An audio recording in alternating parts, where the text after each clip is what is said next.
guys!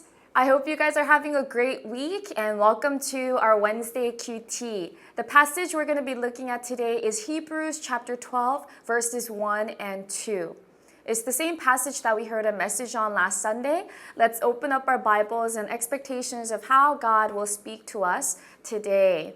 So Hebrews chapter 12 verses 1 and 2. Therefore, since we are surrounded by so great a cloud of witnesses, let us also lay aside every weight and sin which clings so closely, and let us run with endurance the race that is set before us, looking to Jesus, the founder and perfecter of our faith, who for the joy that was set before him endured the cross, despising the shame, and is seated at the right hand of the throne of God. So last Sunday, we talked about how the Christian life is like a race to win a crown of life, a crown of glory. But it's not a sprint, it's rather like a marathon. And in order to run a marathon, we need endurance. In long distance running, it's important that we don't carry any unnecessary weight on our bodies. Can you imagine having to run a long distance with a heavy backpack on your back? It would weigh you down and you would be completely exhausted by the end from that extra weight on your back if you do end up finishing the race. And so in the same way, as we run in our race that's called Christian life, we are to lay aside every weight that can slow us down.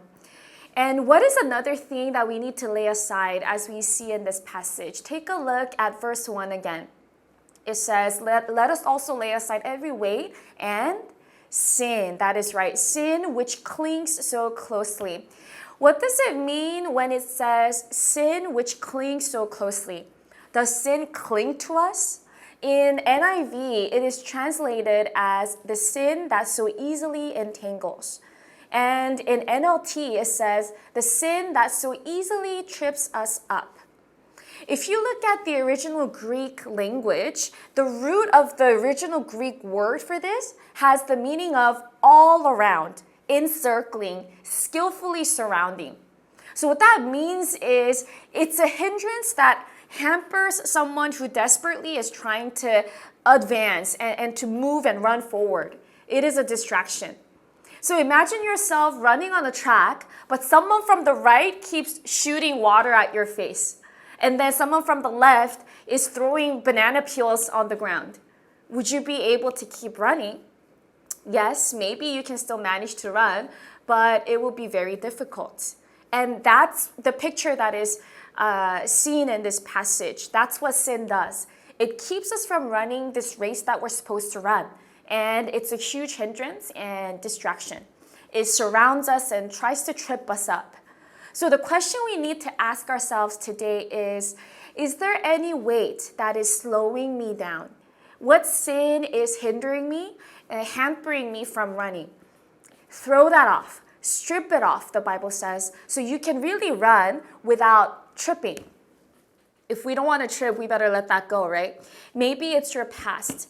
Maybe it's your failures. Maybe it's your desire for worldly success or pleasure. Or it can be a distraction like games, social media, Netflix shows.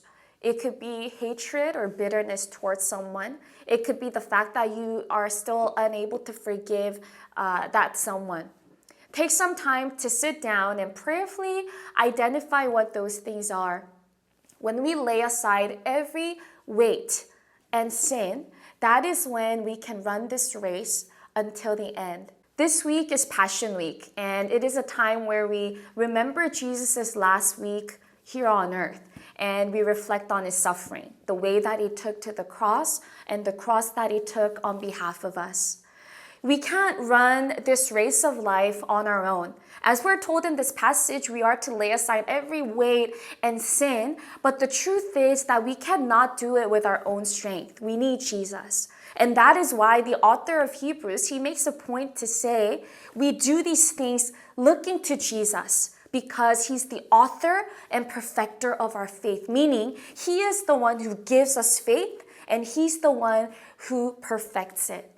And so we need to rely on Jesus for his power. So I pray that throughout this week, as we remember Jesus' cross and his suffering, that we may be able to look to him, that we would draw closer to him so that we can receive his power to be able to run this race that is set before us with endurance. So that is the word for today. I hope you guys have a victorious day and a victorious week.